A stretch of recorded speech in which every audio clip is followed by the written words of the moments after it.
out of air. In this module, you will learn how to breathe correctly underwater. Examine the possible consequences of breathing incorrectly. Find out how to measure the amount of air remaining in the cylinder and how the pressure in the cylinder is influenced by temperature, and also look at some equipment that we can use to breathe from in an emergency.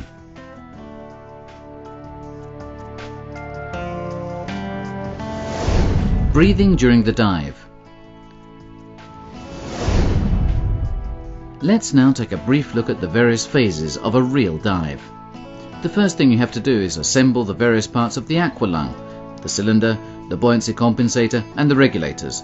Remember to make sure that the hose is connected to the inflator-deflator device. Don the aqualung and make sure that everything is working. As soon as you are ready, enter the water in the safest and most suitable way. On the surface, with the BC well inflated and the regulator in your mouth, begin breathing more deeply than normal. After checking that you can equalize your ears, deflate the BC and exhale as much air as possible from your lungs so you will begin descending. As you descend, stay in a head-up position and equalize often. If you exhale through your nose, you will automatically equalize the mask. To slow down the descent, you must inflate the BC using short bursts.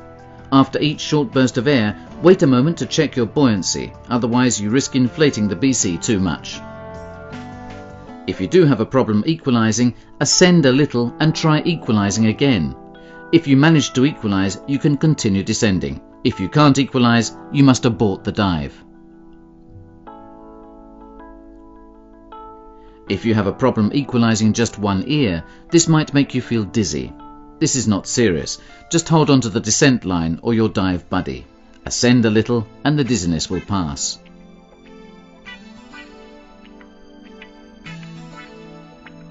Once you have reached the planned depth, you should fine-tune your buoyancy by inflating or deflating your BC slightly so that you can stay effortlessly at your planned depth without finning. You can make slight corrections to your buoyancy by inhaling or exhaling more deeply than normal and using the air in your lungs. Now that you are at your planned depth, you no longer need to equalize your mask and you can now exhale through your mouth. Under the water, you should breathe more slowly and deeply than you do on land. One very important thing to remember is that you must never hold your breath underwater, particularly if you take the regulator out of your mouth. To ascend, just give a slight kick upward with your fins. You will become positively buoyant and begin rising towards the surface. As the pressure decreases, the air in the BC will expand and you will begin ascending faster.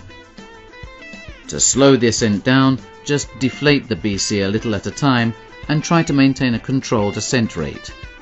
However, always remember to keep breathing slowly and deeply. As you ascend, you might get the feeling that air under pressure is trapped inside an ear. This is rare, but if it does happen, just stop and descend a little and wait for the air under pressure to come out. If this also causes dizziness, the best thing to do is to hold on to the ascent line until the sensation passes.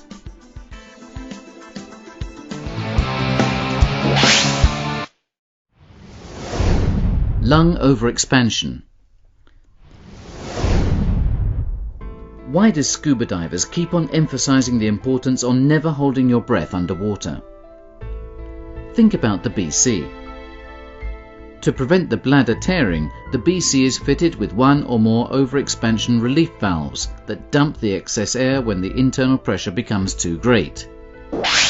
Your lungs are similar to the bladder of the BC, but they are not fitted with an overexpansion relief valve.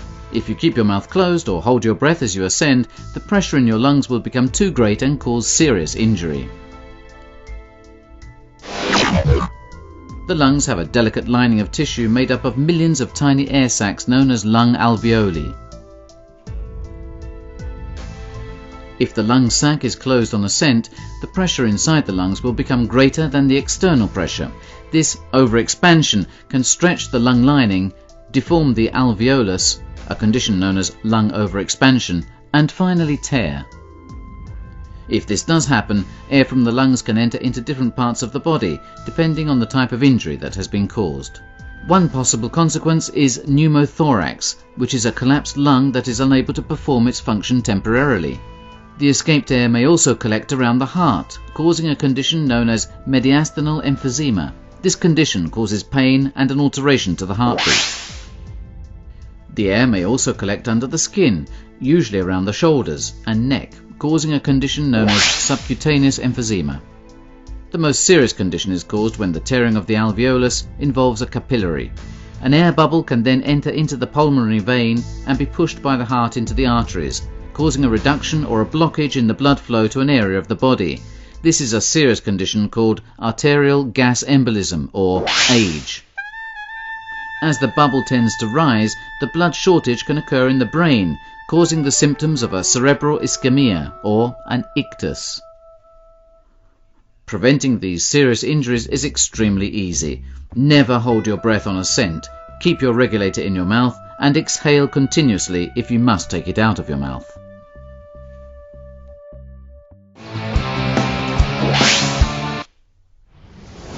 The pressure gauge. During the dive, it is important that you can estimate how long your remaining air supply will last.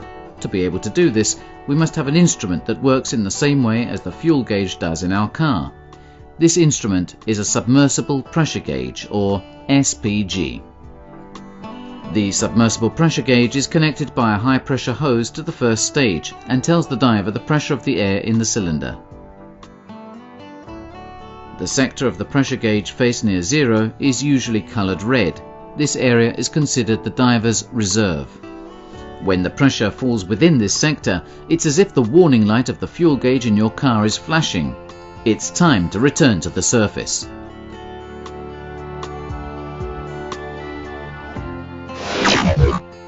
To prevent the air escaping quickly if the instrument or hose breaks, the connection point is just a tiny hole. This also means that the needle of the gauge rises and falls slowly when we open the cylinder valve or purge the regulator. As well as mechanical pressure gauges with a rotating needle, there are also electronic ones, and some do not even need to be connected by a hose, because they use radio waves that are sent by a transmitter fitted to the first stage. Just as you cannot set off on a trip in a car without a fuel gauge, you cannot dive without a pressure gauge.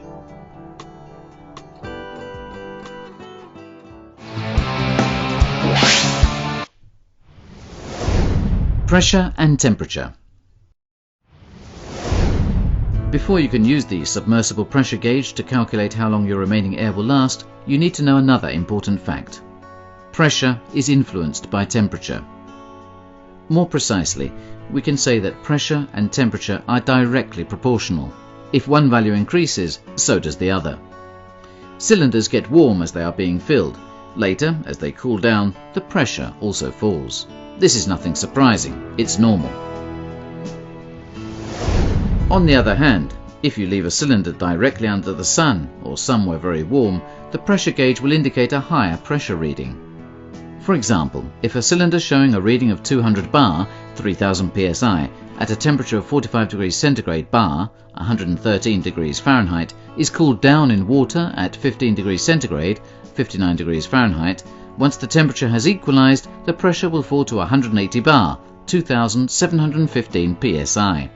When you calculate how long the air in a cylinder will last, you must take this fact into account. So remember this when measuring the pressure in a cylinder that has just been charged or has been left in the sun for a long time.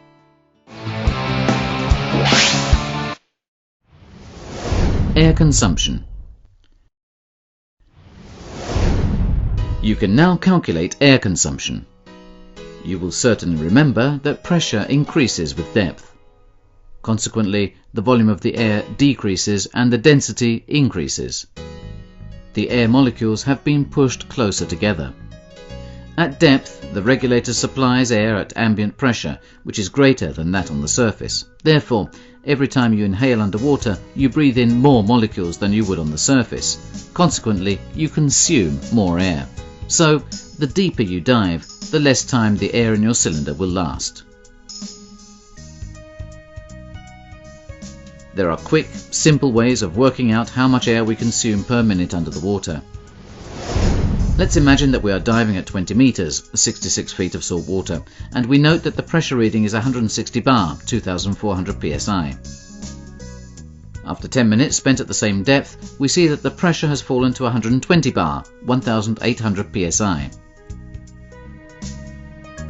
This means that in 10 minutes at that depth, we used or consumed 40 bar, 600 psi of air, or rather, your air consumption is 4 bar per minute or 60 psi per minute.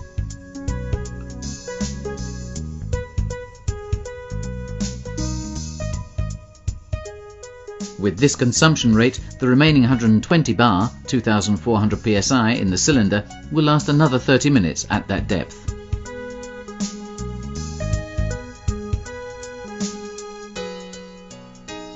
But if we ascend to a shallower depth, where we will consume less, you will be able to stay there longer. It would be handy if we could also calculate our autonomy at this depth too. An easy way to do this is to use a single reference value, your own personal surface air consumption rate. To work this out, just divide your air consumption rate at depth by the absolute pressure of that depth. In the earlier example we looked at, the consumption rate of 4 bar per minute, 60 psi per minute, was calculated at 20 meters, 66 feet of salt water, where we have an absolute pressure of 3 atm. The surface air consumption rate in this case is therefore 1.33 bar per minute, or 20 psi per minute. To calculate the air consumption per minute at a given depth, so we can work out our air autonomy, just multiply the surface air consumption rate by the absolute pressure at that depth. For example, at 10 meters, 33 feet, of salt water, where the absolute pressure is 2 atm, the air consumption would be 1.33 bar per minute, 20 psi per minute, multiplied by 2, giving a result of 2.66 bar per minute, 40 psi per minute.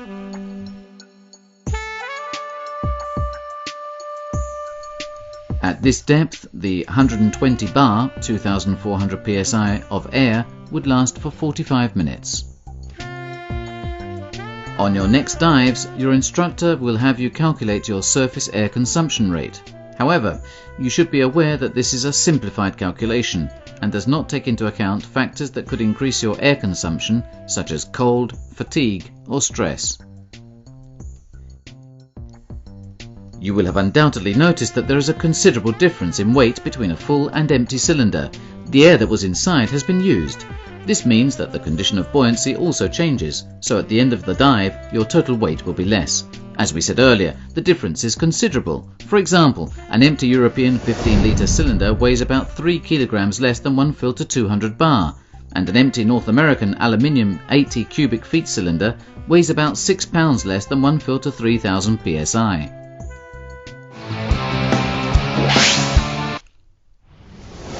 Alternative air sources.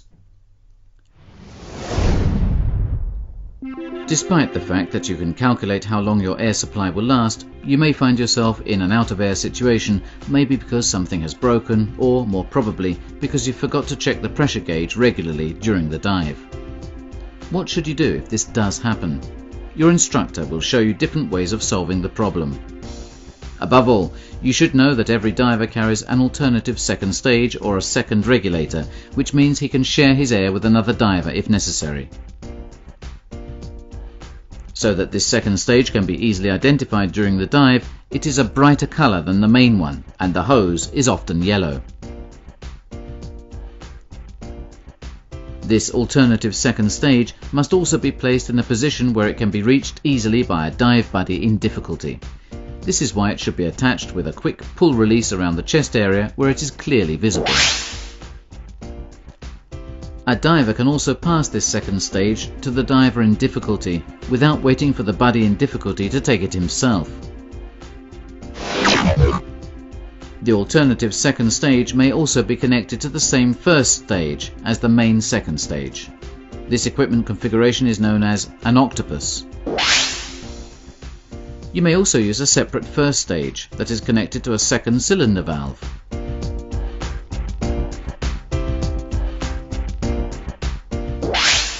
Some divers use an alternative air source that is incorporated into the inflator-deflator device of the BC.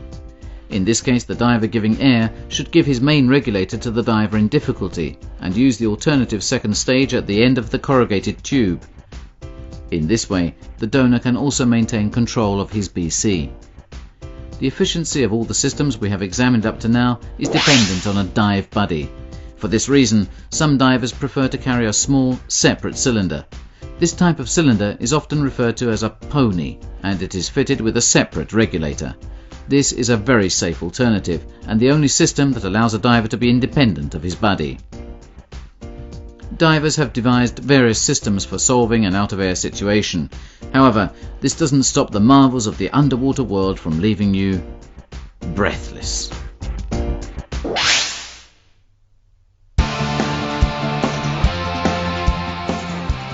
In the next module, you will discover how sound behaves in the water, learn how to communicate on a dive, examine the buddy system more closely, and look at some useful diving instruments and accessories.